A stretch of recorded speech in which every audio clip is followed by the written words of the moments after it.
प्रभु का पवित्र नाम को धन्यवाद हो। கர்த்தருடைய பரிசுத்த நாமத்துக்கு மகிமை உண்டாவதாக. पिछला हफ्ता हमने 613 नियम के बारे में देखा था। கடந்த வாரம் நம்ம 613 நியாய பிரமாணத்தை குறித்து பார்த்தோம். आज नियम क्या है उसके बारे में देखेंगे। நியாய பிரமாணம் என்னது என்று பார்க்கலாம். नियम को इब्रानी भाषा में बोलते हैं, நியாய பிரமாணத்தை எபிரேய மொழியிலே तोरा करके बोलते हैं। தோரா என்று சொல்கிறோம். नियम को इब्रानी भाषा में क्या बोलेंगे? நியாய பிரமாணத்தை எபிரேய பாஷையில் என்ன சொல்றோம்? उसे तोरा करके बोलते हैं। தோரா என்று சொல்கிறோம். ये तोरा क्या है? இந்த தோரா என்னது? तोरा मोसेस के द्वारा लिखा गया 5 पुस्तक। மோசேயின் மூலமாக எழுதப்பட்ட 5 புத்தகங்கள். वो 5 पुस्तक को तोरा करके बोलते அந்த हैं। 5 புத்தகத்தை தான் தோரா என்று சொல்கிறோம். पहला 5 पुस्तक को तोरा बोलते हैं। முதல் 5 புத்தகத்தை நம்ம தோரா என்று சொல்கிறோம். Genesis, Exodus, Leviticus, number, Deuteronomy. ये 5 पुस्तक जो है मोसेस के द्वारा लिखा गया है। இந்த 5 புத்தகங்களும் மோசேயின் மூலமாக எழுதப்பட்டிருக்கு. और ये 5 पुस्तक को तोरा करके बोलते हैं। இந்த 5 புத்தகத்தை தோரா என்று சொல்கிறோம். और इसके अंदर ही सारा नियम लिखा गया है। உள்ளே தான் எல்லா நியாய பிரமாணமும் எழுதப்பட்டிருக்கிறது. ये तोरा जो है बहुत इंपॉर्टेंट है। தோரா ரொம்ப முக்கியமானது. अब ये जो 5 पुस्तक जो अपन पढ़ते हैं, இந்த 5 புத்தகம் நம்ம வாசிக்கிறோம் அல்லவா? पहला पुस्तक को अपन उत्पत्ति करके बोलते हैं। முதலாவது புத்தகத்தை நம்ம ஆதியாகமம் என்று சொல்கிறோம். उसके बाद दूसरा पुस्तक को अपन निर्गम करके बोलते हैं। இரண்டாவது புத்தகத்தை யாத்ராகமம் சொல்கிறோம். लेकिन इब्रानी भाषा में ஆனா எபிரேய மொழியிலே ये 5 पुस्तक का नाम अलग है। இந்த 5 புத்தகத்தின் பெயரும் வெவ்வேறாக आज இருக்கிறது. अपने हाथ में अपना ट्रांसलेशन में जो लिखा गया है, இந்த மொழிபெயர்ப்பிலே நம்ம எழுதப்பட்டிருக்கிறது, वो सारे चीज अलग है। அது எல்லாமே வித்தியாசமாக இருக்கிறது. और इब्रानी भाषा में उत्पत्ति को बोलते हैं बेरेशित। ஆதி ஆமத்தை எபிரேய மொழியிலே பெரெஷித் என்று சொல்கிறார்கள். बेरेशित का मतलब होता है इन द बिगिनिंग। பெரெஷித்க்கு அர்த்தமானது ஆதியிலே. सो जेनेसिस नहीं है, அது ஆதியாமம் அல்ல, उसको बोलते हैं बेरेशित। அதை பெரெஷித் என்று சொல்கிறோம். और बेरेशित का अर्थ क्या है? பெரெஷித்க்கு அர்த்தம் என்னது? इन द बिगिनिंग। ஆதியிலே. और निर्गम को बोलते हैं யாத்ராகமத்தை சொல்கிறோம் शेमोत। ஷெமோத். शेमोत करके बोला तो ஷெமோத் என்று சொன்னால் बहुत सारा नाम, அநேக பெயர்கள், बहुत सारा नाम को शमोत करके बोलते हैं। அநேக பெயர்களை ஷெமோத் என்று சொல்கிறோம். नामों को शमोत करके बोलते हैं। அநேக பெயர்களை ஷெமோத் என்று சொல்கிறோம். लेकिन अपना बाइबल में निर्गम करके लिखा होगा। ஆனா நம்முடைய வேதாகமத்திலே யாத்ராகமம் என்று எழுதப்பட்டிருக்கிறது. जैसे कि अपन कुछ यात्रा कर रहे हैं, ஏதோ ஒரு யாத்திரையில நம்ம போற மாதிரி. लेकिन बाइबल में एक्चुअल तोरा के अंदर ஆனா மூல தோராயிலே उसमें नाम है शमोत। அதுல ஷெமோத் என்று சொல்லப்பட்டிருக்கிறது. सो पहला पुस्तक का नाम है बेरेशित, முதலாவது புத்தகத்தின் பெயர் பெரெஷித், उसके बाद शेमोत। அதுக்கப்புறம் ஷெமோத். इस तरह हर एक शब्द का अलग अलग अर्थ होता है। விதமாக ஒவ்வொரு புத்தகத்துக்கும் வேற வேற பெயர்கள் உண்டு. और अपने पास जो बाइबल में अपने पास जो ट्रांसलेशन में है, நம்மட்ட இருக்கிற இந்த மொழிபெயர்க்கப்பட்ட இந்த वो வேதாகமம் कंप्लीटली अलग है। அது வித்தியாசமாக இருக்கிறது. अपना बाइबल वो वर्ड के साथ मैच नहीं होगा, நம்ம அந்த புத்தகத்தின் பெயர் அந்த பெயரோட சம்பந்தம் இருக்காது. और उसका मीनिंग भी इतना सुंदर दिया गया है, அதோட அர்த்தமும் இவ்வளவு அற்புதமாக கொடுக்கப்பட்டிருக்கிறது. आप ताजुब हो जाएंगे। நீங்க ஆச்சரியப்படுவீர்கள். और लेवी का पुस्तक का नाम है லேவியராகமத்துடைய பேரு विएक्रा। வியக்ரா. विएक्रा करके मतलब है, வியக்ரா அப்படிங்கிற அர்த்தம். इसका मतलब होता है இதுக்கு அர்த்தமானது और उन्हें बुलाया, இன்னும் அவர்களை கூப்பிட்டார். और उन्हें बुलाया, பின்பு அவர்களை கூப்பிட்டார். उन्हें बुलाया। அவர்களை கூப்பிட்டார். सो बेरेशित इन द बिगिनिंग, பெரெஷித் ஆதியிலே, और शेमोत बहुत सारा नाम, ஷெமோத் அநேக பெயர்கள், और वेक्रा और उन्होंने बुलाया। வியக்ரா என்று சொன்னால் அவர்களை கூப்பிட்டார். सो इसे जोड़ेंगे ना, இதை நீங்க இணைத்தீங்கன்னா इसे ऐसा लिखा है कि in the beginning there were names ஆதியிலே பெயர்கள் இருந்தது. and he called them, அவர் அதை கூப்பிட்டார், அவர்களை அழைத்தார், அவர்களை அழைத்தார், उनको बुलाया। அவர்களை அழைத்தார். सो आदि में बहुत सारा नाम था, ஆதியிலே அநேக பெயர்கள் இருந்தது, उनको बुलाया। அவர்களை அழைத்து, और नेक्स्ट गणना को इब्रानी भाषा में बोलते हैं என்னாமத்தை எபிரேய பாஷையில் என்ன சொல்றோம்னா बे मिदबार करके बोलते हैं। பே மித்பா என்று சொல்கிறார்கள். बे பே मिदबार, மித்பா, बे मिदबार। பே மித்பார். बे बोलेगा तो பே என்று சொன்னால் इन, उसमें। அதுக்குள்ளே. मितबार बोलेंगे तो மித்பார் என்று சொன்னால் जंगल, வனாந்தரம். सो प्रभु आदि में ஆதியிலே தேவன் बहुत सारा नाम था, அநேக பெயர்கள் இருந்தது. उन्हें बुलाया அவர்களை அழைத்தார். और जंगल में लाकर, அது வனாந்தரத்திலே கொண்டு, और व्यवस्था विवरण को बाइबल में हिब्रू में बोलते हैं உபாமத்தை வேதத்துல சொல்லுகிறது दबारिम. தபாரிம். दबारिम बोलेंगे तो தபாரிம் என்று சொன்னால் शब्द, வார்த்தை, बहुत सारा शब्द, அநேக வார்த்தைகள். बहुत सारा शब्द को इब्री में बोलते हैं दबारिम. அநேக வார்த்தைகளை எபிரேய மொழியிலே தபாரிம் என்று சொல்கிறோம். सो ये पांचों को मिलाने के समय இந்த 5 காரியத்தை நம்ம இணைக்கும் போது आदि में बहुत सारे नाम था, ஆதியில அநேக பெயர்கள் இருந்தது. उन्हें बुलाया, அவர்களை அழைத்தார், जंगल में लाया வனாந்தரத்திலே கொண்டு और வந்து वचन दिया. வார்த்தையை கொடுத்தார். यही हुआ था ना, இதுதான் நடந்ததல்லவா? इस्राएल लोगों को प्रभु ने बुलाया, இஸ்ரவேல் ஜனங்களை தேவன் அழைத்து उन्हें जंगल में लाया அவங்களை வனாந்தரத்துக்கு கொண்டு வந்து और सीनाई पर्वत में उनको वचन दिया. சீனாய் பர்வதத்திலே அவங்களுக்கு வசனத்தை கொடுத்தார். आज आपको भी ऐसे ही होगा, இன்னைக்கு உங்களுக்கும் அப்படிதான் இருக்கும். आपका नाम को पुकारेंगे प्रभु, உங்க பெயர் சொல்லி அழைப்பார். तभी आपको प्रभु जंगल में लेके जाएंगे அப்பொழுது தேவன் உங்களை வனாந்தரத்துக்கு கொண்டு போய் और वहां पर प्रभु का शब्द आपको मिलेगा. அங்க தேவனுடைய வார்த்தை உங்களுக்கு கிடைக்கும். मसीह का क्या हुआ?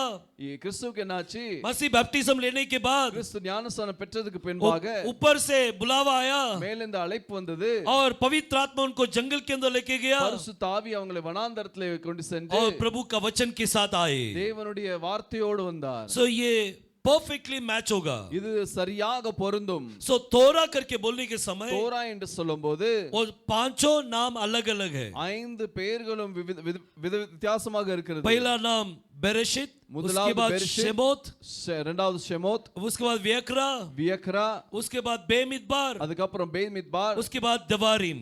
அதுக்கப்புறம் தேவாரிம். ये 5 पुस्तक मिलकर இந்த 5 புத்தகத்தையும் சேர்ந்துதான் उसे बोलते हैं तोरा. அதை தோரா என்று சொல்கிறோம். आज आपका नाम आदि में था, இன்னைக்கு உங்களுடைய பேர் ஆதியிலே இருந்தது. इसलिए प्रभु ने आपको पुकारा, அதனாலே தேவன் உங்களை அழைத்தார். आपका नाम लेकर पुकारा உங்களை பேர் சொல்லி அழைத்தார். और आपको जंगल में लेके आया உங்களை வனாந்தரத்துக்கு கொண்டு வந்தார். और प्रभु ने अपना वचन दिया है. தேவன் தன்னுடைய வார்த்தையை கொடுத்தார். So you have received the word. நீங்க அந்த வார்த்தையை பெற்றுக்கொண்டீங்க. जो परमेश्वर का वचन को पाते हैं, யார் தேவனுடைய வார்த்தையை பெற்றுக்கொள்கிறார்களோ उनको बाइबल में लिखा है they are gods. அவங்களை தேவன் வேதத்திலே தேவர்கள் என்று சொல்லப்பட்டிருக்கிறது. अपन सब जन कौन है? நம்ம எல்லாரும் யாரு? परमेश्वर हमें परमेश्वर बनाना चाहते हैं. தேவன் நம்மளை தேவனாக மாற்ற விரும்புகிறார். परमेश्वर के बच्चे हैं ना, நம்ம தேவனுடைய பிள்ளைகள் அல்லவா? परमेश्वर बच्चे परमेश्वर ही है, தேவனுடைய பிள்ளைகள் தேவன் தான். लेकिन अपन प्रोसेस में है. ஆனா நம்ம ஒரு processல देखो இருக்கோம். तोरा it is very very important. Torah ரொம்ப முக்கியமான காரியம். ये तोरा के विषय में और भी अपन இந்த देखेंगे. தோரா பற்றி நம்ம இன்னொரு காரியங்களை ये பார்க்கலாம். तोरा इसको हिब्रू में लिखने के समय இந்த தோராவை எபிரேய பாஷையில் எழுதும்போது उसमें 4 अक्षर आता है. அதுல 4 எழுத்துக்கள் வருகிறது. वो 4 अक्षर में लिख के देता हूं. அந்த 4 எழுத்தையும் நான் எழுதி காட்டுகிறேன். पहला अक्षर ताव, முதலாவது எழுத்து தாவ், उसके बाद वाव, அதுக்கப்புறம் வாவ், उसके बाद रेश, அதுக்கப்புறம் ரேஷ், उसके बाद हे. அதுக்கப்புறம் ஹே. ये अक्षर को हे करके बोलते हैं. இந்த எழுத்தை ஹே என்று சொல்கிறோம். हे का मतलब होता है देखो. ஹேக்கு அர்த்தமானது பார். हमें देखना है.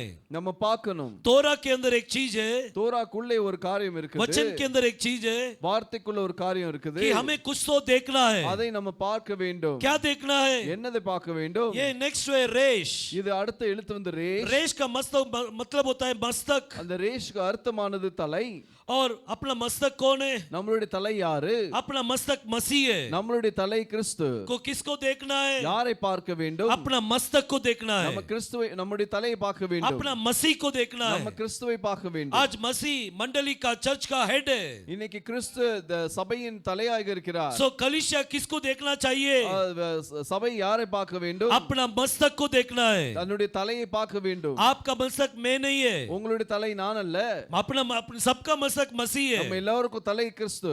इसलिए आप लोग मुझे नहीं देखना है, நீங்க என்னை பார்க்க கூடாது. सब जन मिलकर अपन मसीह को देखना है. எல்லாரும் சேர்ந்து தேவனை பார்க்க வேண்டும். अगर मुझे आप देखेंगे, நீங்க என்ன பாத்தீங்கன்னா मेरे अंदर गलतियां दिखाई देगा. எனக்குள்ளே எனக்குள்ளே தவறுகள் காணப்படும் क्योंकि मैं इंसान हूँ, ஏன்னா நான் மனிதன் मेरे अंदर बहुत सारा गलतियां होगा, எனக்குள்ள अनेक தவறுகள் இருக்கும் लेकिन मसीह की ओर देखेंगे तो ஆனா கிறிஸ்துவை நோக்கி उनके பார்த்தோமேயானால் अंदर कोई गलती नहीं है, அவருக்குள்ள எந்த தவறும் இல்லை उनके अंदर कोई पाप नहीं है। அவருக்குள்ள எந்த பாவமும் இல்லை सो अपना नजर किसके ऊपर होना है? நம்முடைய பார்வை யார் மேல இருக்க வேண்டும் प्रभु के ऊपर होना है। தேவன் மேல இருக்க வேண்டும் कौन है अपना मस्तक? யார் நம்மளுடைய தலை प्रभु ये देखो, ये वाव है।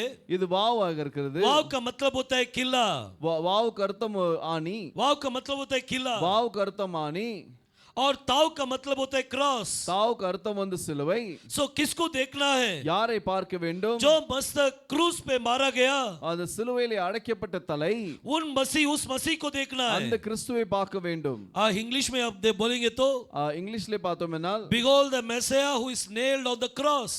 behold the messiah who's nailed on the cross प्रभु को देखना, जो मसीह क्रूस पर चढ़ गए थे, எந்த கிறிஸ்து சிலுவையிலே தொங்கினாரோ उस मसीह की ओर देखना அந்த है। கிறிஸ்துவை நோக்கி பார்க்க आज வேண்டும் अपना अपना नजर किसके ऊपर है? இன்னைக்கு நம்முடைய பார்வைகள் யார் மேல என்ன सिर्फ மேல और सिर्फ இருக்குது मसीह के ऊपर रहने दो। தேவன் மேலே மாத்திரம் ये இருக்கட்டும் संसार के ऊपर नहीं रहना இந்த चाहिए। உலகத்தின் மேல் இருக்க கூடாது संसार के ऊपर रहेगा तो இந்த உலகத்தின் மேல் இருந்தால் हमारे अंदर संसारी जीवन आ जाएगा। நமக்குள்ள உலக பிரகாரமான வாழ்க்கை வந்துவிடும் अपने अंदर जो होगा, நமக்குள்ளே நம்ம வாழ்க்கையில என்ன நடக்குமோ हम जिस चीज को देखेंगे நம்ம எந்த காரியத்தை பார்க்கிறோமோ वो चीज आपके अंदर आएगा। அந்த காரியம் உங்களுக்குள்ளே வரும் आप बार बार एक चीज को देखो, நீங்க மீண்டும் மீண்டும் ஒரு காரியத்தை பாருங்க वही चीज आपका विचार में आएगा, அதுவே உங்க மனசுல வந்துகிட்டே இருக்கும் वही आपका स्वप्न में आएगा, அதுதான் உங்க சொப்பனத்திலயும் வரும் वही आप बात करेंगे। அதை தான் நீங்க பேசுவீங்க ज्यादातर किसके बारे में बात करेंगे?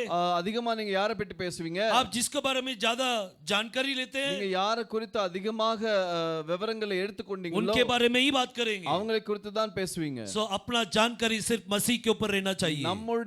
நம்முடைய ஞானம் வந்து கிறிஸ்துவை பற்றி தான் இருக்கு कोई भी इंसान के बारे में जानकारी मत लो। எந்த நபரை குறித்தும் நீங்கள் ஆராய்ச்சி பண்ண வேண்டாம் अगर उसके बारे में जानकारी लेंगे, நீங்க நபரை குறித்து ஆராய்ச்சி பட்டால் उनका स्वभाव आपके अंदर आ जाएगा। அவர்களுடைய குணம் உங்களுக்குள்ளே வந்துவிடும் सो हमें ये संसार का स्वभाव नहीं இந்த चाहिए, உலகத்தின் குணங்கள் நமக்கு வேண்டாம் हमें मसीह का स्वभाव चाहिए। நமக்கு கிறிஸ்துவுடைய குணம் வேண்டும் इसलिए मसीह के बारे में ढूंढो, கிறிஸ்துவை பற்றி தேடுவோம் मसीह के बारे में खोजो।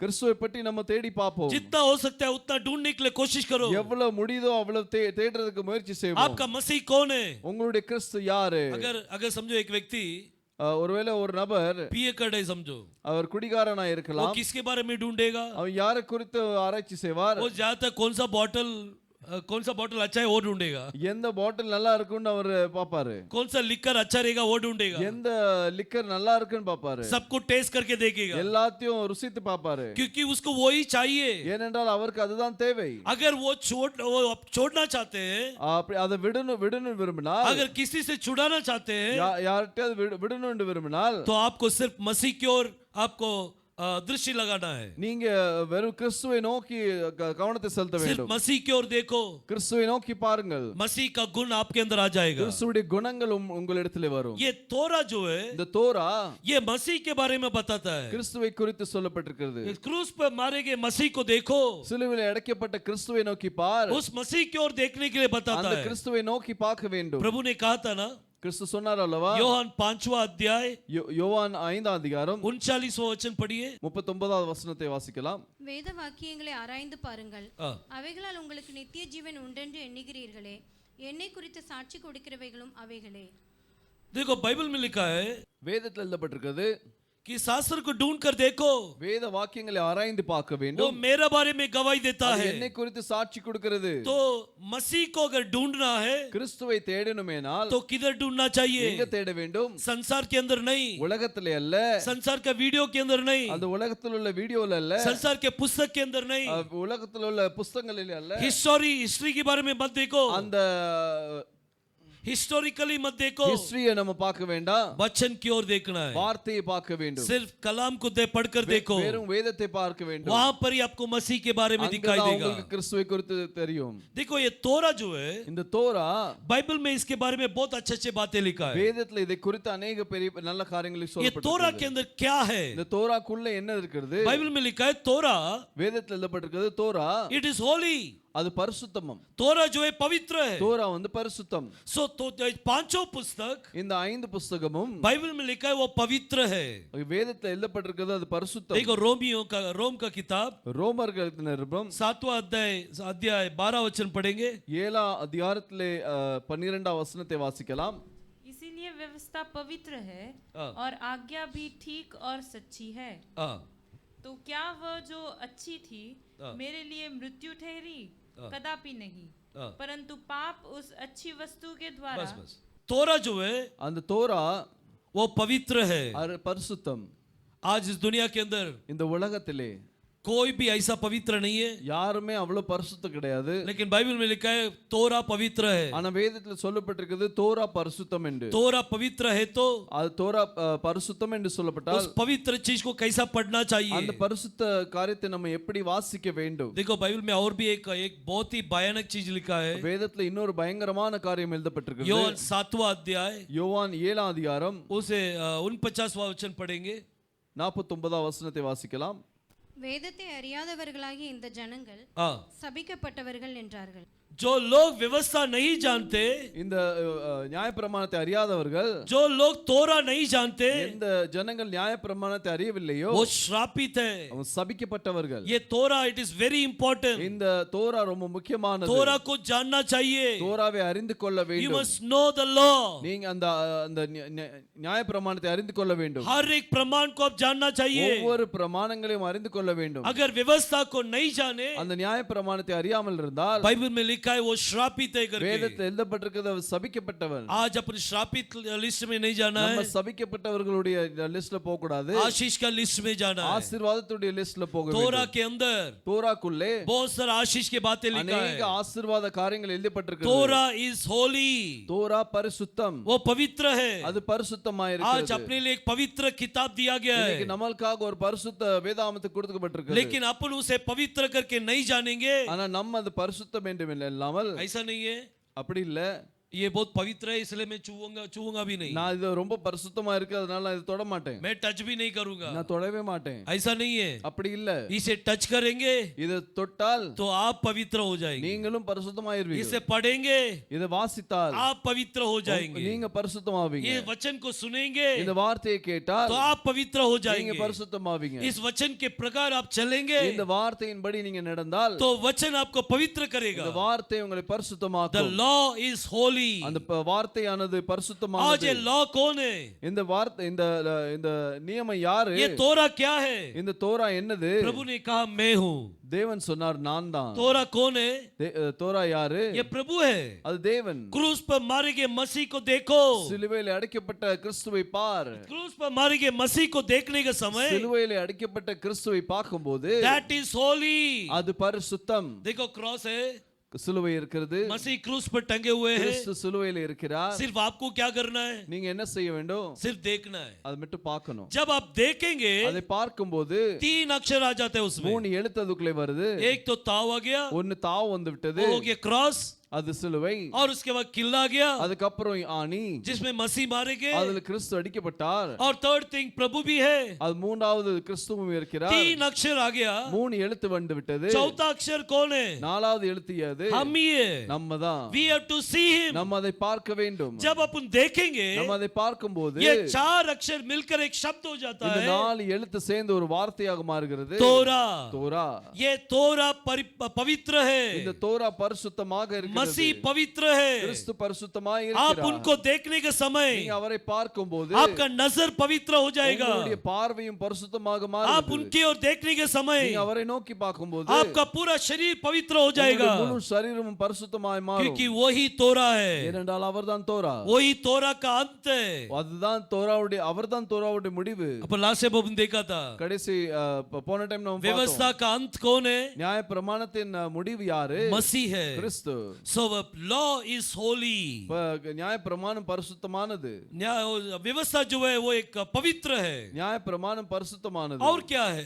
இன்னும் என்ன இருக்குது? देखो रोम का किताब ரோமர் எழுதின நிருபம் 7वां अध्याय 7ஆம் அதிகாரம் 14 वचन पढ़ेंगे. 14ஆம் வசனத்தை வாசிக்கலாம்.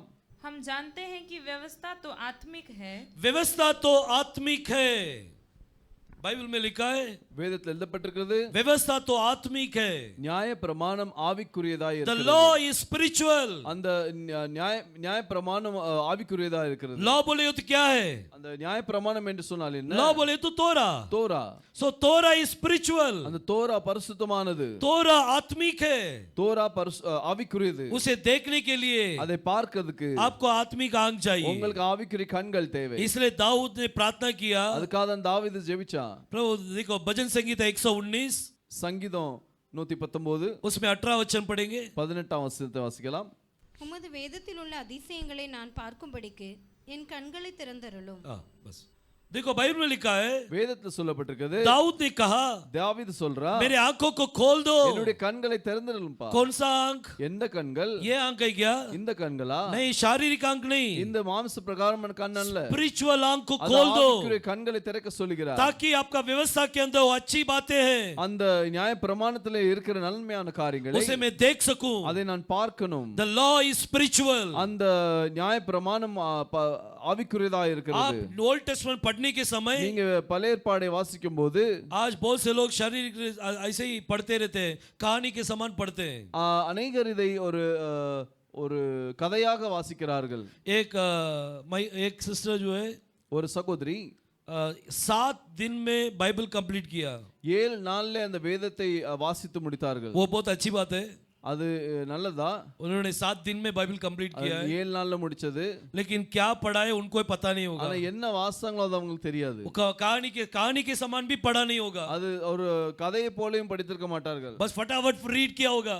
அது மடமடன்னு வாசித்திருப்பாங்க. क्या पढ़ाई, क्या मीनिंग है, कुछ समझ में नहीं आया होगा. அர்த்தம் ஒண்ணுமே புரிஞ்சிருக்காது. बस पढ़ते गए. அது படித்துக் கொண்டே இருந்தார்கள். नहीं, ऐसा नहीं पढ़ना है. அப்படி வாசிக்க கூடாது. आप पढ़ने के समय நீங்க வாசிக்கும் போது प्रभु से प्रार्थना करना है. தேவன்ட்ட ஜெபிக்கணும். प्रभु मेरे आंखों को खोल दो தேவனே என் கண்களை திறந்திருங்க ताकि मैं आपको देख सकूं. நான் உம்மை பார்க்கும்படியாக ये लॉ के अंदर आपको देख सकूं. இந்த நியாய பிரமாணத்திலே உம்மை பார்க்கும்படியாக Because the law is spiritual. ஏனென்றால் அந்த நியாய பிரமாணம் ஆவிக்குரியதாய் இருக்கிறது. व्यवस्था जो है पवित्र है. அது நியாய பிரமாணம் பரிசுத்தமாய் இருக்கிறது. व्यवस्था जो है आत्मिक है. நியாய பிரமாணம் ஆவிக்குரியதாய் இருக்கிறது. और व्यवस्था क्या है? இன்னும் நியாய பிரமாணம் எப்படியா இருக்கிறது? देखो इब्रानी का किताब எபிரேயருக்கு எழுதின நிருபம் 10वां अध्याय पहला वचन पढ़ेंगे. 10ஆம் அதிகாரத்திலே முதலாம் வசனத்தை Hebrew வாசிக்கலாம். 10:1.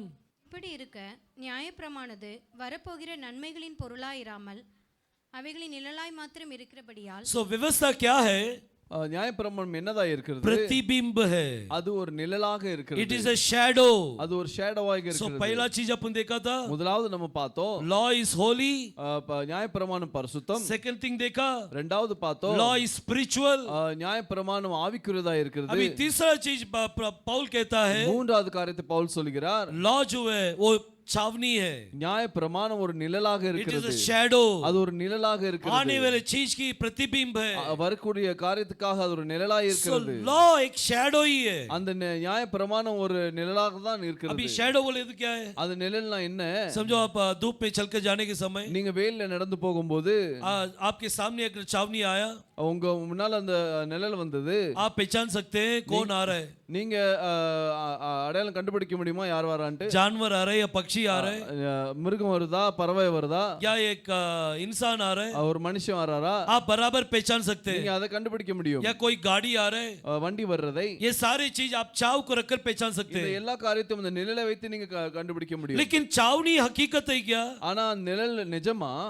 छावनी हकीकत नहीं அந்த है. நிழல் நிஜம் அல்ல. हकीकत दूसरा जगह में खड़ा है. ஆனா நிஜம் வந்து இன்னொரு இடத்துல நிக்கிறது. छावनी को देखकर ये नहीं बोल सकते அந்த நிழலை பார்த்து நம்ம இப்படி சொல்ல முடியாது. दिस इज डव, ये एक कबूतर करके नहीं बोल सकते. இது புறா என்று சொல்ல முடியாது. कबूतर किधर तो खड़ा है, புறா எங்கேயோ நிக்கிறது. ओरिजिनल दूसरा जगह में खड़ा है. ஆனா ஒரிஜினல் வேற எங்கேயோ இருக்கிறது. लेकिन छावनी है.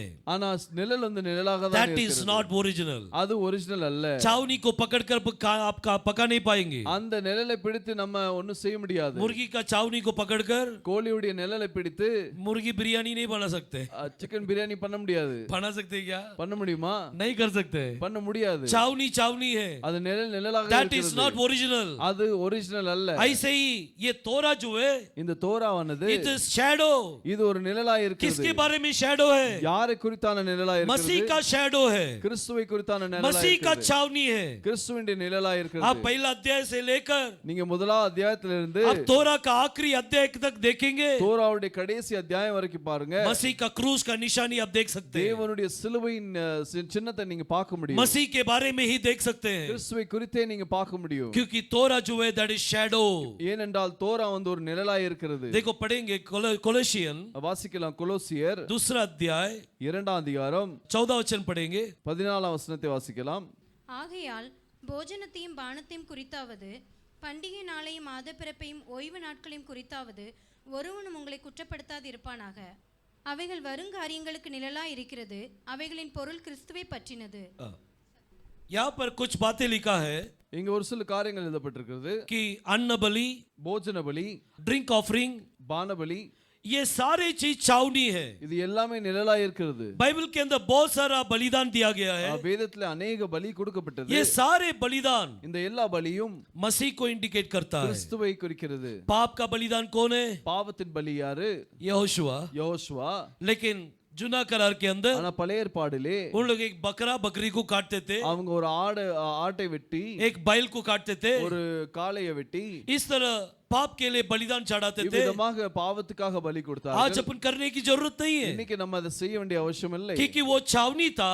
ஏனென்றால் அது நிழலாய் இருந்தது. और ओरिजिनल कौन है? அது நிஜம் யாரு? मसीह है. கிறிஸ்து தான் நிஜம். मसीह का छावनी के रूप में वहां पर था. கிறிஸ்து உடைய நிழலாக அது இருந்தது. और 7 तरह का पर्व है. 7 பிரகாரமான பண்டிகைகள் உண்டு. ये सातों पर्व, இந்த 7 பண்டிகையும் वो एक छावनी है. அது ஒரு நிழல். उसका ओरिजिनल कौन है? அதோடைய ஒரிஜினல் யாரு? मसीह है. அது கிறிஸ்து. मसीह के अंदर ही सब पूरा होगा. கிறிஸ்துக்குள்ளே எல்லாம் முடிவடையும். शबात, ஷபாத், that is शबात का दिन, ஷபாத் நாள் वो भी छावनी है. அதுவும் ஒரு நிழலாய் இருக்கிறது. शबात कौन सा दिन है? ஷபாத் எந்த நாள்? यहूदियों के लिए शबात डे कौन सा डे है? யூதர்களுக்காக ஷபாத் எந்த நாள்? 7वां दिन है. 7வது நாள். 7वां दिन कौन सा दिन है? 7வது நாள் எந்த நாள்? संडे की, मंडे की, ट्यूसडे, சண்டேயா, மண்டேயா, டியூஸ்டேயா? सैटरडे. சனிக்கிழமை. सो एक्चुअली शबात डे कभी मनाना चाहिए? அப்போ நம்ம சபாத் எப்போ கொண்டாட வேண்டும்? सैटरडे मनाना चाहिए. சனிக்கிழமை கொண்டாட दैट வேண்டும். Is the right procedure. அதுதான் சரியான ப்ரொசீஜர். लेकिन हम कौन सा दिन में इकट्ठे हुए? ஆனா நம்ம எந்த நாள்ல கூடணும்? संडे इकट्ठे हुए. ஞாயிற்றுக்கிழமை கூடி वो இருக்கிறோம். जुना करार के अंदर பழைய ஏற்பாடிலே जो शबात डे मनाते थे, அந்த சபாத் டே वो கொண்டாடினாங்கல்ல, एक छावनी है. அது ஒரு நிழல். ओरिजिनल क्या है? அது ஒரிஜினல் என்னது? प्रभु ने कहा, தேவன் சொன்னார், हे बोझ से दबे हुए लोगों, வருத்தப்பட்டு பாரம் சுமக்கிறவர்களே मेरे पास आ जाओ, என்னிடத்தில் வாருங்கள், मैं तुम्हें विश्रांत दूंगा. நான் உங்களுக்கு இளைப்பாறுதலை கொடுப்பேன். हमें विश्रांति कहाँ मिलेगा? இளைப்பாறுதல் எங்க கிடைக்கும்? हमें शबात कहाँ पर मिलेगा? நமக்கு ஷபாத் எங்க கிடைக்கும்? मसीह के चरणों में मिलेगा. கிறிஸ்துவுடைய பாதத்திலே கிடைக்கும். बाकी जगह में शबात नहीं வேற है. எங்கேயும் ஷபாத் கிடைக்காது. आप सैटरडे मनाओ, संडे मनाओ, நீங்க சண்டே கொண்டாடுங்க, சாட்டர்டே या கொண்டாடுங்க, फ्राइडे मनाओ, இல்லாட்டி வெள்ளிக்கிழமை கொண்டாடுங்க. जब तक प्रभु के चरणों में नहीं आते हैं, எது வரைக்கும் நீங்க தேவனுடைய சமூகத்திலே வரவில்லையோ आपको शबात नहीं मिलेगा. உங்களுக்கு ஷபாத் கிடைக்காது. So शबात is not original. ஷபாத் வந்து நிஜம் அல்ல. It is shadow. அது ஒரு நிழலாய் இருக்கிறது. ओरिजिनल के कौन है? அது ஒரிஜினல் யாரா இருக்கிறார்? मसीह है. கிறிஸ்து. मसीह ने कहा, मैं शबात का भी लॉर्ड हूँ. அவர் சொன்னார், நான் ஓய்வு நாளுக்கும் பிதாவாய் தேவனாய் இருக்கிறேன். मैं शबात डे के लिए भी प्रभु हूँ. நான் ஓய்வு நாளுக்கும் தேவனாய் இருக்கிறேன். प्रभु ही शबात है. தேவனே ஓய்வு நாளாக இருக்கிறார். तो आज आप लोग शबात में है कि नहीं है? இன்னைக்கு நம்ம ஓய்வுல இருக்கிறோமா இல்லையா? हाँ? शबात में है सब जन? நம்ம எல்லாரும் ஓய்வுல तो இருக்கிறோமா? इसका मतलब आपको कोई टेंशन नहीं है. அதுக்கு அர்த்தம் உங்களுக்கு எந்த டென்ஷனும் கிடையாது. किसी को कोई टेंशन नहीं है ना? யாருக்கும் எந்த டென்ஷன் இல்ல. टेंशन के साथ घूमेंगे तो शबात नहीं मिला आपको. டென்ஷனோடு நீங்க சுத்தினால் உங்களுக்கு சபாத் கிடைக்கவில்லை. अगर बिल्कुल टेंशन नहीं लिया, ஆனா கண்டிப்பா கொஞ்சம் கூட டென்ஷன் இல்லனா, आपका टेंशन को प्रभु के चरणों में रख दिया, உங்களுடைய டென்ஷனை தேவனுடைய சமூகத்துல நீங்க வைத்துட்டீங்கன்னா, तो आप सच्चा शबात के अंदर है. நீங்க உண்மையான சபாத்ல இருக்கீங்க. आप उसके बारे में कोई चिंता नहीं நீங்க करेंगे. அதுக்கு குறித்து எதுவும் கவலைப்பட The மாட்டீங்க. Lord will take care. தேவன் அதை பார்த்துக் கொள்வார். हर चीज चीज में आपको यही रखना चाहिए, ஒவ்வொரு காரியத்திலும் நீங்க இதை தான் கேட்க வேண்டும். प्रभु देख लेंगे, தேவன் பார்த்துக்கொள்வார். प्रभु संभालेंगे, தேவன் प्रभु பார்த்துக்கொள்வார். आशीष करेंगे, தேவன் ஆசீர்வதிப்பார். और उसके बारे में चिंता ही नहीं करना. அதை குறித்து கவலையே படக்கூடாது. कोई भी चीज का चिंता मत करो, எந்த காரியத்தை குறித்து கவலைப்படக்கூடாது. अपना यहोशू अपने साथ में है. நம்மளுடைய யெகோவா நம்மளோடு இருக்கிறார். हालेलुया. ஹalleluya. सो ये लॉ क्या है? இந்த நியாயப்பிரமாணம் என்னது? लॉ इट इज होली, நியாயப்பிரமாணம் பரிசுத்தம், लॉ इज स्पिरिचुअल, நியாயப்பிரமாணம் ஆவிக்குரியது, एंड लॉ इज शैडो. நியாயப்பிரமாணம் ஒரு நிழலாய் वो एक இருக்கிறது. शैडो है. அது ஒரு நிழலாய் இருக்கிறது. आज अपन छावनी के अंदर नहीं है, இன்னைக்கு நம்ம நிழல்ல இல்லை, ओरिजिनल के अंदर है. நம்ம ஒரிஜினல்ல वी இருக்கிறோம். Are in original period. நம்ம ஒரிஜினல் பீரியட்ல இருக்கிறோம். अपन शैडो के अंदर नहीं है, நம்ம நிழல்ல இல்லை. इसलिए आज अपन कत्ला नहीं करते हैं. அதுக்காக நம்ம இன்னைக்கு விருத்த சேதனம் பண்றதில்லை. क्यों? ஏன்? मांस का प्रकार कत्ला अपन नहीं करते हैं, மாம்ச பிரகாரமான விருத்த சேதனை நம்ம பண்றதில்லை. क्योंकि आत्मिक तौर में ஏனென்றால் ஆவிக்குரிய ரீதியிலே अपना हृदय में कत्ला होना चाहिए. நம்முடைய மனசிலே நம்ம விருத்த சேதனம் So the செய்யணும். law is holy, அந்த நியாயப்பிரமாணம் பரிசுத்தமா law is இருக்கிறது. spiritual, நியாயப்பிரமாணம் ஆவிக்குரியதா இருக்கிறது. law is shadow. அந்த நியாயப்பிரமாணம் ஒரு நிழலாய் இருக்கிறது. और एक वचन पढ़ेंगे, இன்னொரு வார்த்தையை நம்ம வாசிக்கலாம். भजन संगीता சங்கீதம் 119, 119 उसमें 142 पढ़ेंगे. 142 வாசிக்கலாம். तेरा धर्म सदा का धर्म है और तेरी व्यवस्था सत्य है. देखो बाइबल में लिखा है, வேதத்துல சொல்லப்படுது, तुम्हारा व्यवस्था உம்முடைய நீதி वो सत्य है, அது உண்மை, इट इज ट्रूथ. அது உண்மை. व्यवस्था ही सत्य है तो அது நீதிதான் உண்மை என்றால் बाकी सब क्या है? மிச்சதெல்லாம் என்னது? बाकी सब फॉल्स है. மிச்சம் ஏதாவது தப்பு. आज अपन ये स्कूल में जाके शिक्षा लेते हैं, இன்னைக்கு நம்ம ஸ்கூல்ல போய் நம்ம பயிற்சி பெற்றுக் கொள்கிறோம். तो वो शिक्षा सब गलत है क्या? அது தப்பா? 99% बराबर होगा, அது 99% சரியாக இருக்கும். लेकिन 1% गलत होगा. ஆனா 1% அதுல தப்பா இருக்கும். तो गलत है तो गलत है. அது தவறுனா தவறுதான். अपना स्कूल के अंदर நம்ம ஸ்கூல்ல कन्निंग एनिमल कौन सा है? எல்லாத்தோட தந்திரமான மிருகம் எது? स्कूल में क्या सिखाते हैं? ஸ்கூல்ல என்ன சொல்லி கொடுக்கிறோம்? कन्निंग एनिमल फॉक्स. தந்திரமான மிருகம் வந்து ஓநாய். लेकिन बाइबल में क्या लिखा है? ஆனா வேதத்துல என்ன பட்டிருக்குது? कन्निंग एनिमल कौन सा है? அது தந்திரமான மிருகம் எது? सर्प है. சர்ப்பம். सर्प ही कन्निंग एनिमल है. சர்ப்பம் தான் அது தந்திரமான மிருகம். तो बाइबल बराबर है कि स्कूल बराबर है? அந்த வேதம் சரியா, ஸ்கூல் சரியா? उसके कहानी बोलेंगे. அதுக்காக ஒரு கதையை சொல்லுவாங்க. 4 गाय जो है ऐसा घास चरने गए थे. 4 மாடு வந்து அந்த புல் திங்க போயிருக்குது. एक शेर आया, ஒரு சிங்கம் வந்தது. चारों ने हमला कर दिया उस शेर के ऊपर. அந்த 4 பேரும் அந்த சிங்கத்தை அடித்து போட்டார்கள், விரட்டிட்டாங்க. क्योंकि चारों जन एक था. ஏனென்றால் 4 பேரும் ஒன்றா இருந்தாங்க. वो एक लोमड़ी आया, ஒரு फॉक्स आया, குள்ளநரி வந்து वो आके बोला मैं तुझे चारों को अलग अलग करके दिखाता हूँ. நான் இவங்க 4 பேரையும் தனித்தனியா பிரிச்சு காட்டுறேன். वो एक एक गाय से बात किया, ஒவ்வொரு மாடுட்டையும் பேசுறான். वो चारों को अलग अलग दिशा में भगा दिया. 4 பேரையும் தனித்தனி வேறு திசையில शेर आके काकर गया करके ऐसा कहानी बोलते हैं. அந்த சிங்கம் வந்து அதை சாப்பிட்டுட்டு போயிட்டு அப்படின்னு. ये कहानी है, हकीकत नहीं है. இது வந்து ஒரு ஸ்டோரியாக இருக்குது, இது நிஜமில்லை. सो ये फॉक्स ने, लोमड़ी ऐसा काम नहीं कर सकता. இந்த குள்ளநரி இதை செய்ய முடியாது. सो ये कहानी है, இது ஒரு கதை. लेकिन अपने जीवन के अंदर हकीकत जैसा अपन बात करते हैं. ஆனா நம்ம வாழ்க்கையில அது உண்மையான காரியமாக நம்ம பேசுகிறோம். प्रीचिंग के टाइम में भी बता के बात करते हैं. செய்தி நேரத்திலும் சொல்லி பேசுறாங்க. अपन ये होना चाहिए गाय की जैसे. நம்ம அந்த மாடை போல ஒன்றாக மாற வேண்டும். हाँ, ऐसा नहीं है. அது அப்படி அல்ல. प्रभु का वचन के अंदर रहना है. தேவனுடைய வார்த்தைக்குள்ளாக இருக்க வேண்டும். वचन व्यवस्था जो है that is true. அது நியாயப்பிரமாணம் உண்மையாக இருக்கு. वही सत्य है. அதுதான் உண்மையாக இருக்கு. आज अपने लिए सत्य कौन है? நம்மளுக்காக உண்மை யாரு? प्रभु ने कहा, தேவன் சொன்னார், मैं ही मार्ग सत्य और जीवन हूँ. நானே வழியும் சத்தியமும் ஜீவனுமாய் இருக்கிறேன். प्रभु ही सत्य है. தேவனே சத்தியமாய் So who இருக்கிறார். is this Torah? யார் இந்த தோரா யாரு? ये तोरा कौन है? இந்த தோரா யாரு? मसीह को इंडिकेट करता அது है. கிறிஸ்துவை காட்டுகிறது. और मसीह सत्य है. கிறிஸ்து தான் உண்மை. पिलात ने पूछा था, பிலாத்து கேட்டான், ये सत्य बोले तो क्या है? இது உண்மை என்றால் என்னது? What is truth? என்னது உண்மை? संसार के लोगों को सत्य क्या है पता नहीं है, உலகத்துல உள்ள ஜனங்களுக்கு உண்மை எதுன்னு தெரியாது. लेकिन आपको और मुझे पता है ஆனா உங்களுக்கும் எனக்கும் தெரியும் कि हमारे लिए सत्य कौन है. நம்மளுக்காக சத்தியம் யார் என்று. सिर्फ यहोशुआ है. யோசுவா மாத்திரம்தான் वही சத்தியம். मार्ग सत्य और जीवन है. அவரே வழியும் சத்தியமும் ஜீவனுமாய் So the இருக்கிறார். law is holy, இந்த நியாயப்பிரமாணம் பரிசுத்தமாய் இருக்கிறது. law is spiritual, நியாயப்பிரமாணம் ஆவிக்குரியதா இருக்கிறது. law is shadow, நியாயப்பிரமாணம் நிழலாய் இருக்கிறது, Law is the truth. நியாயப்பிரமாணம் உண்மையாய் आज இருக்கிறது. अपन सब जन ट्रूथ के अंदर है. இன்னைக்கு நம்ம எல்லாரும் உண்மைக்குள்ள இருக்கிறோம். अगर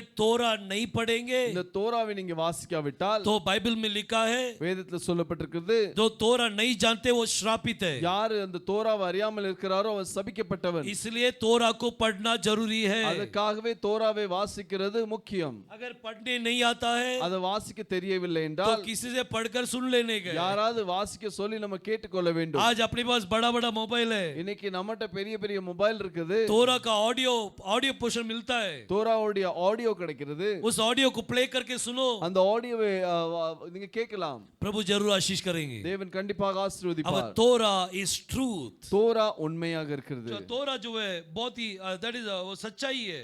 அது தோரா உண்மையாக இருக்கிறது. और प्रभु वचन में लिखा है, இன்னும் வேதத்துல எழுதப்பட்டிருக்கிறது. नीति वचन நீதிமொழிகள் 6वां अध्याय 6ஆம் அதிகாரம் 23वां वचन पढ़ेंगे. 23ஆம் வசனம் வாசிக்கலாம். आज्ञा तो दीपक है हाँ। और शिक्षा ज्योति हाँ। और सिखाने वाले की डांट जीवन का मार्ग है. सो व्यवस्था क्या है? அந்த நியாயப்பிரமாணம் என்னது? वही लाइट है. அதுதான் வெளிச்சமா दैट இருக்கிறது. Is light. அது வெளிச்சம். आपका जीवन के अंदर உங்க வாழ்க்கையில अगर शैडो है, அது நிழல் இருக்குதுன்னா, आपके जीवन के अंदर உங்க வாழ்க்கையில अगर वहां पर अंधियारा है, அங்க இருள் இருக்குன்னா, तो आपका जीवन को प्रकाश करने वाला कौन है? உங்க வாழ்க்கையை பிரகாசமாக்குறது யாரு? तोरा. அது தோரா. बिकॉज तोरा इज लाइट. ஏனென்றால் தோரா தான் ஜீவனாய் இருக்கிறது. उसमें ही आपको उजाला मिलेगा. அதுக்குள்ளே உங்களுக்கு வெளிச்சம் கிடைக்கும். एक रास्ता आपको एक काम करना है. நீங்க ஒரு வேலையை செய்ய வேண்டும். वो काम करने के लिए क्या करूं? அந்த வேலையை செய்யறதுக்கு நீங்க என்ன செய்யணும்? आपको कुछ सलाह चाहिए. உங்களுக்கு ஏதாவது ஒரு ஆலோசனை வேணும் वो என்றால், सलाह अगर चाहिए तो அந்த ஆலோசனை வேணும்னா आप तोरा के अंदर जाओ. நீங்க தோராக்குள்ளே போங்க. तोरा के अंदर सारी सलाह मिलेगा. தோராக்குள்ளே எல்லா ஆலோசனையும் கிடைக்கும். सो तोरा के अंदर सारे बिजनेस है. தோராக்குள்ளே எல்லா வியாபாரமும் இருக்கிறது. आप जो बिजनेस दुनिया में देखते हैं, நீங்க என்னென்ன வியாபாரம் அந்த உலகத்திலே वो பார்க்கிறீர்களோ, सारे बिजनेस बाइबल के अंदर दिया गया எல்லா है. வியாபாரமும் இந்த வேதத்திலே கொடுக்கப்பட்டிருக்கிறது. आपको सलाह चाहिए तो यहाँ पर मिलेगा. உங்களுக்கு ஆலோசனை செய்ய வேண்டும் என்றால் அது இதிலே இருக்கும். आप MBA पढ़ते हैं, நீங்க MBA படிக்கலாம். काय के लिए? எதுக்காக? क्यों पढ़ते हैं MBA? क्यों पढ़ते हैं? ஏன் MBA படிக்கிறீங்க? एडमिनिस्ट्रेशन के अंदर அட்மினிஸ்ட்ரேஷன்ல अच्छा रहना चाहिए, நல்லா இருக்க வேண்டும். इसलिए MBA पढ़ते हैं. அதற்காக நம்ம MBA और படிக்கிறோம். आजकल के दुनिया में இன்னைக்குரிய உலகத்திலே MBA का सर्टिफिकेट नहीं है MBA சர்டிபிகேட் இல்லனா तो आपको एडमिनिस्ट्रेशन में नहीं रखेंगे. உங்களை அட்மினிஸ்ட்ரேஷன்ல வைக்க மாட்டாங்க. तो एडमिनिस्ट्रेशन में रखने के लिए அட்மினிஸ்ட்ரேஷன்ல வைக்கணும்னா you need MBA सर्टिफिकेट, உங்களுக்கு MBA தேவை. इसलिए आप पढ़ते हैं. அதற்காக நம்ம படிக்கிறோம். लेकिन पढ़ने के बाद भी ஆனா படிச்சதுக்கு அப்புறமும் बहुत से लोग को एडमिनिस्ट्रेशन का जॉब मिलता नहीं है. அநேகருக்கு அந்த அட்மினிஸ்ட்ரேஷன் வேலை கிடைக்கிறது இல்ல. वो क्यों नहीं मिलता? ஏன் கிடைக்காது? क्योंकि उनको वो जॉब का उनको विजडम नहीं है. அந்த அந்த வேலை குறித்தான ஞானம் அவங்ககிட்ட இல்லை. उस जॉब के अंदर बैठेंगे அந்த வேலையில உட்கார்ந்திருப்பாங்க. लेकिन वो जॉब को संभाल नहीं पाएंगे. அந்த வேலையை பாதுகாக்க முடியாது. उनको विजडम नहीं रहता है. அவங்ககிட்ட ஞானம் இருக்காது. ये सारे विजडम बाइबल के अंदर है. இந்த எல்லா ஞானமும் வேதத்துல எழுதப்பட்டிருக்கு. एडमिनिस्ट्रेशन विजडम बाइबल के अंदर है. அந்த அட்மினிஸ்ட்ரேஷன் பண்ற ஞானம் வேதத்துல இருக்குது. आपका एनिमेशन बाइबल के अंदर உங்க है. அனிமேஷன் வேதத்துல இருக்குது. आपका इंटीरियर डिजाइनिंग बाइबल के अंदर है. இன்டீரியர் டிசைனிங் பைபிள்ல இருக்குது. सॉफ्टवेयर डिजाइनिंग बाइबल के अंदर है. சாஃப்ட்வேர் டிசைனிங் பைபிள்ல இருக்குது. आपका कंस्ट्रक्शन वर्क बाइबल के अंदर है. உங்களுடைய சிவில் இன்ஜினியரிங் பைபிள்ல இருக்குது. हर चीज बाइबल के अंदर आपको मिलेगा. ஒவ்வொரு காரியமும் வேதத்துல இருக்குது. ये तोरा के अंदर இந்த தோராவிலே हर बिजनेस के लिए लाइट होता है. ஒவ்வொரு வியாபாரத்துக்கும் உள்ள வெளிச்சம் இருக்குது. आपको स्वर्ग राज में जाना है நீங்க பரலோகம் செல்ல வேண்டுமா? तो यही लाइट है. இதுதான் அந்த வெளிச்சம். तोरा ही लाइट है. தோரா தான் அந்த வெளிச்சம். तोरा क्या है? தோரா என்னது? क्रूस पर मारे गए मसीह को देखो, சிலுவையில் அடிக்கப்பட்ட கிறிஸ்துவை பார். वही तोरा है. அதுதான் தோரா. तोरा के अंदर அந்த தோராக்குள்ளே आपको उजाला मिलेगा. உங்களுக்கு வெளிச்சம் கிடைக்கும். हमारे लिए मसीह ही लाइट है. நமக்காக கிறிஸ்து தான் வெளிச்சமாய் प्रभु ने இருக்கிறார். कहा, தேவன் சொன்னார், मैं दुनिया का ज्योति हूँ. நான் இந்த உலகத்துக்கு வெளிச்சமாய் இருக்கிறேன். प्रभु ही ज्योति है. தேவனே வெளிச்சமாய் இருக்கிறார். आज हमें भी प्रभु ने ज्योति बनाया இன்னைக்கு है. நம்மளையும் தேவன் வெளிச்சமாக So who is மாற்றிருக்கிறார். तोरा? தோரா யாரு? यहोशुआ is तोरा. யோசுவா தான் தோரா. Yehoshua is light. யோசுவா தான் வெளிச்சம். वही हमारे लिए सब कुछ है. அவர்தான் நமக்கு எல்லாமா देखो இருக்கிறார். तोरा जो है पहला होली देखे, தோராவை நம்ம பரிசுத்தம் என்று பார்த்தோம். तोरा जो है दैट इज स्पिरिचुअल. தோரா பரிசுத்தம் என்று ஆவிக்குரியதா இருக்கிறது. तोरा जो है दैट इज शैडो. தோரா நிழலாய் இருக்கிறது. उसके बाद तोरा जो है दैट इज लाइट करके देखे, தோரா வெளிச்சம் என்று பார்த்தோம். और ट्रूथ, और तोरा जो है दैट इज ट्रूथ. தோரா உண்மை என்று பார்த்தோம். और एक चीज अपन देखेंगे, இன்னொரு காரியத்தை நாம் பார்க்கலாம். वचन पढ़ेंगे. வார்த்தை வாசிப்போம். पहला तीमोथी, 1 தீமோத்தி पहला अध्याय 8वां वचन. முதலாம் அதிகாரம் 8ஆம் வசனம். पर हम जानते हैं कि यदि कोई व्यवस्था को उचित रीति से काम में लाए तो वह भली है. सो व्यवस्था जो है अच्छा है. அந்த நியாயப்பிரமாணம் நல்லதா இருக்கு. Law is good. அந்த நியாயப்பிரமாணம் நல்லதா இருக்கு. व्यवस्था बहुत अच्छाई करके लिखा है. நியாயப்பிரமாணம் நல்லதா இருக்கிறது என்று எழுதப்பட்டிருக்கு. व्यवस्था आपको बुराई के अंदर लेके नहीं जाएगा. நியாயப்பிரமாணம் உங்கள் தீமைக்குள்ளே எடுத்து செல்லாது. आपको बुरा विचार के अंदर नहीं लाएगा. உங்க சிந்தனையிலே தவறான எண்ணங்கள் கொண்டு வராது. Law आपको अच्छा विचार देगा. நியாயப்பிரமாணம் உங்களுக்கு நல்ல எண்ணங்களை கொடுக்கும். It is good. இது நல்லது. Law is good. நியாயப்பிரமாணம் நல்லது. Who is good? யார் நல்லது? God is good. தேவன் தான் நல்லவர். प्रभु ही भला है. தேவனே நல்லவர். मसीह ही भला है. கிறிஸ்துவே நல்லவர். मसीह के अंदर कोई बुराई नहीं मिला. கிறிஸ்துக்குள்ள எந்த தீமையும் கண்டுபிடிக்க முடியவில்லை. प्रभु ने कहा, தேவன் சொன்னார், मेरा अंदर बुराई करके कोई भी बोल सकते हैं क्या? எனக்குள்ளே தீமை இருக்கிறது என்று யாரும் சொல்ல முடியுமா? प्रभु के अंदर कोई बुराई नहीं था. தேவனுக்குள்ள எந்த தீமையும் இல்லை. He is good. அவர் நல்லவர். और वो जैसा है அவர் எப்படி இருக்கிறாரோ वैसे प्रभु हमें भी बनना चाहते அப்படியே हैं. நம்மளையும் மாற்ற விரும்புகிறார். हमें भी प्रभु ऐसे बनाना चाहते हैं. நம்மளையும் அப்படியே மாற்ற हम விரும்புகிறார். भी बुराई नहीं होना चाहिए हमारे நம்ம अंदर. தவறாய் இருக்காமல் हमारे अंदर अच्छा ही होना चाहिए. நமக்குள்ள நன்மை இருக்க आप வேண்டும். बुराई देखेंगे तो बुराई आएगा. நீங்க தீமையை பார்த்தால் தீமை வரும். आप अच्छा चीज देखेंगे अच्छा ही आएगा. நீங்க நல்லதை பார்த்தால் நல்லது வரும். So the law is good. அந்த நியாயப்பிரமாணம் நல்லது.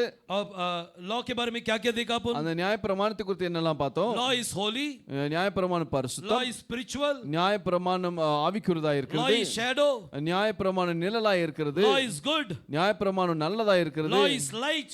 நியாயப்பிரமாணம் வெளிச்சமா இருக்கிறது. Law is truth. நியாயப்பிரமாணம் உண்மையா और இருக்கிறது. सातवां चीज ஏழாவது காரியம் बहुत इम्पोर्टेंट ரொம்ப முக்கியமானது. पढ़ेंगे भजन संगीता சங்கீதத்திலே வாசிக்கலாம். 19वां अध्याय 19ஆம் அதிகாரம் 7वां वचन. 7ஆம் வசனம். यहोवा की व्यवस्था खरी है, वह प्राण को बहाल कर देती है. यहोवा के नियम विश्वास योग्य है, साधारण लोग को बुद्धिमान बना देते हैं. बाइबल कहता है வேதம் சொல்கிறது the law is perfect.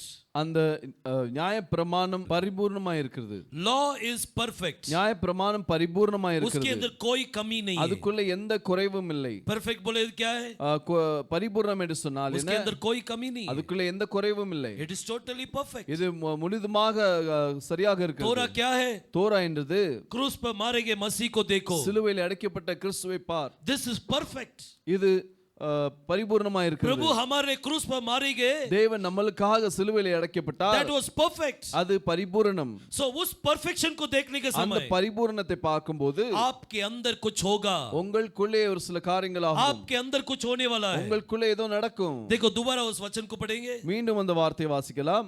यहोवा की व्यवस्था खरी है, हाँ। वह प्राण को बहाल कर देती है. वो प्राण को बहाल कर देती है. அது ஆத்மாவை உயிர்ப்பிக்கிறதா இருக்கிறது. It recovers your soul. அது ஆத்மாவை உயிர்ப்பிக்கிறது. आपका आत्मा को क्या, आपका प्राण को क्या करेगा? உங்க ஆத்மாவை என்ன செய்யுது? उसको रिकवर करेगा. அதை உயிர்ப்பிக்குது. रिस्टोर करेगा. அதை ரீஸ்டோர் பண்ணுது. So that means क्या? அதுக்கு அர்த்தம் என்னது? उसका मतलब है ट्रांसफॉर्मेशन. அதுக்கு அர்த்தம் அது டிரான்ஸ்ஃபார்மேஷன். आपका आत्मा ट्रांसफॉर्म होएगा. உங்களுடைய ஆவி அங்க மறுரூபமாகும். तोरा के अंदर ट्रांसफॉर्मेशन पावर है. தோராலே மறுரூப வல்லமை இருக்கிறது. ये तोरा क्या है? இந்த தோரா என்னதா இருக்கிறது? क्रूस पर मारे गए मसीह को देखो. கிறிஸ்து சிலுவையில் அடிக்கப்பட்ட கிறிஸ்துவை பார். यही तोरा है. இதுதான் தோரா. उनको देखने के समय அவரை பார்க்கும்போது you will be transformed. நீங்க आप மறுரூபமாவீர்கள். बदल जाएंगे. நீங்க மறுரூபமாவீர்கள். आपका शरीर बदल जाएगा. உங்களுடைய சரீரம் மறுரூபமாகும். एक समय प्रभु आने वाले हैं. ஒரு நேரத்தில் தேவன் வருவார். उस समय आप ट्रांसफॉर्म होना है तो அந்த நேரத்தில் நீங்க மறுரூபம் அடையணும் என்றால் आपको किसको देखना है? நீங்க யாரை பார்க்க வேண்டும்? तोरा को देखना है. தோராவை பார்க்க வேண்டும். तोरा देखते देखते, தோராவை பார்க்க तोरा पढ़ के தோராவை வாசிக்க आप रूपांतर हो जाएंगे. நீங்க மறுரூபப்படுவீர்கள். देखो भजन संगीता पहला अध्याय சங்கீதம் முதலாம் அதிகாரம் दूसरा वचन पढ़ेंगे. 2ஆம் வசனத்தை வாசிக்கலாம். परंतु वो तो यहोवा की व्यवस्था से प्रसन्न रहता और उसकी व्यवस्था पर रात दिन ध्यान करता रहता है. उसका व्यवस्था पर रात और दिन ध्यान करते रहता है. ஞான பிரமாணத்தை இரவும் பகலும் தியானம் பண்ணி கொண்டிருக்கிறார். ऐसा ध्यान करने के समय क्या होगा? அந்த தியானத்தை பண்ணும்போது என்ன நடக்கும்? आप तोरा को क्या करना चाहिए? நீங்க தோராவை என்ன செய்ய வேண்டும்? दिन और रात ध्यान करना है. இரவும் பகலும் அதை தியானிக்க வேண்டும். तोरा क्या है? தோரா என்னது? क्रूस पर मारे गए मसीह को देखो. சிலுவையில் அடைக்கப்பட்ட கிறிஸ்துவை பார். तो किसको ध्यान करना है? யாரை பார்க்க வேண்டும்? प्रभु का मरण को ध्यान करना है. தேவனுடைய அவருடைய மரணத்தை நம்ம நினைவு கூற வேண்டும். मसीह को ध्यान करना है. கிறிஸ்துவை நம்ம தியானம் பண்ண வேண்டும். मसीह को ध्यान करने के समय கிறிஸ்துவை தியானம் பண்ணுகிற நேரத்திலே क्या होगा? என்ன நடக்கும்? अगला वचन पढ़िए. அடுத்த வசனத்தை வாசிக்கலாம். वो उस वृक्ष के समान है जो बहती नालियों के किनारे लगाया गया है और अपनी ऋतु में फलता है और जिसके पत्ते कभी मुरझाते नहीं, इसलिए जो कुछ वह पुरुष करे वह सफल होता है. देखो, जो व्यक्ति व्यवस्था को ध्यान करता है, व्यवस्था நியாய பிரமாணத்தை தியானம் பண்ணுகிற நபர், जो रात और दिन ध्यान करेगा, இரவும் பகலும் யார் தியானிக்கிறார்களோ वो उस वृक्ष के समान होगा அந்த மரத்தை போல் இருப்பான். जो नदी के किनारे लगाया गया है நீர்க்கால்கள் ஓரமாய் நடக்கப்பட்ட மரமை போல் இருந்து और अपनी रीति में फलता है. அது தன் காலத்தில் கனியை கொடுத்து उसके पत्ते कभी मुरझाए नहीं जाएंगे. இலை உதிராதிருக்க மரமை போல் இருப்பான். वैसा एक झाड़ बन जाएगा அப்படிப்பட்ட ஒரு மரமாக மாறுகிறது. जिसके पत्ते कभी मुरझाए नहीं जाएंगे. அந்த இலைகள் உதிராது. पत्ते जड़ेंगे नहीं तो वो झाड़ कैसा है?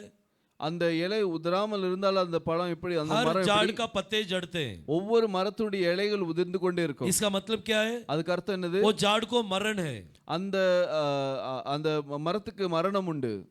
अगर जो झाड़ का पत्ते कभी गिरते ही नहीं है, எந்த மரத்தின் இலைகள் உதிராமல் இருக்கிறதோ वो कौन सा झाड़ है? அது என்ன மரமா இருக்கிறது? जीवन का झाड़ है. அது ஜீவ விருட்சமா उसके இருக்கிறது. अंदर मरण नहीं है. அதுக்குள்ளே மரணம் இல்லை. हमारा जीवन का झाड़ कौन है? நம்மளுடைய ஜீவ விருட்சம் யாரு? मसीह है. அது கிறிஸ்து. सो आप जीवन का झाड़ जैसा बनने के लिए நீங்க ஜீவ விருட்சமாக மாறும்படியாக आपको व्यवस्था को दिन और रात ध्यान करना है. நீங்க நியாய பிரமாணத்தை இரவும் பகலும் தியானிக்க வேண்டும். आप तोरा को रात और दिन ध्यान நீங்க करना है. தோராவை இரவும் பகலும் தியானிக்க வேண்டும். क्रूस कर मारे गए मसीह को रात और दिन ध्यान करना है. சிலுவையிலே அடக்கப்பட்ட கிறிஸ்துவை நீங்க இரவும் பகலும் தியானிக்க வேண்டும். प्रभु जरूर आपको आशीष करेंगे. தேவன் கண்டிப்பாக உங்களை ஆசீர்வதிப்பார். देखो, पहला कोरिन्थियन दूसरा अध्याय दूसरा वचन पढ़ेंगे. 1 கொரிந்தியர் 2 அதிகாரம் 2 வசனம். क्योंकि मैंने यह ठान लिया था कि तुम्हारे बीच यहोशू मसीह वरन क्रूस पर चढ़ाए हुए मसीह को छोड़ और किसी बात को न जानूं. क्रूस पर मारे गए मसीह को छोड़कर சிலுவையிலே அடிக்கப்பட்ட கிறிஸ்துவை அல்லாமல் दूसरा कुछ भी मत जानो. வேற எதையும் அறிய வேண்டாம். सिर्फ मसीह को ध्यान करो. தேவன் கிறிஸ்துவை மட்டும் தியானம் செய்யுங்கள். मसीह ही होली है.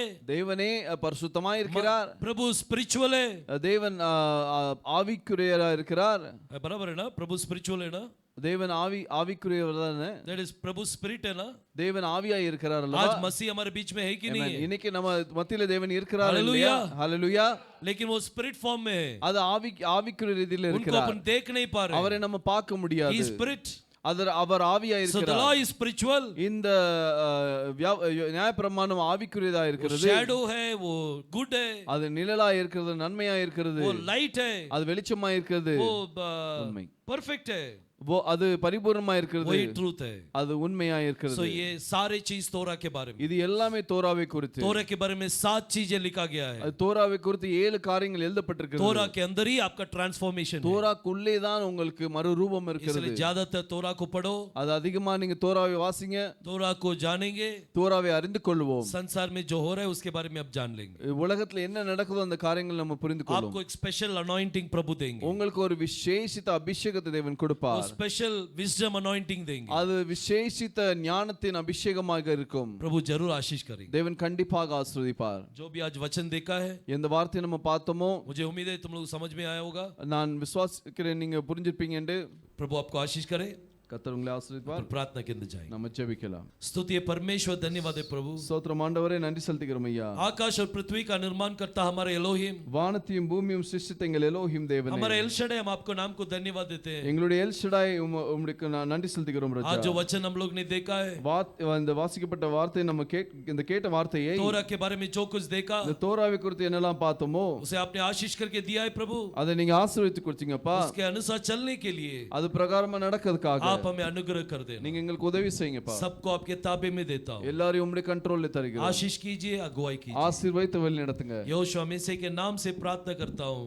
யெகோவா மேசியாவின் நாமத்தாலே ஜெபிக்கிறேன். सुनकर उत्तर दे देना. கேட்டு பதில் அளியும் ஆண்டவரே. आमीन. ஆமென்.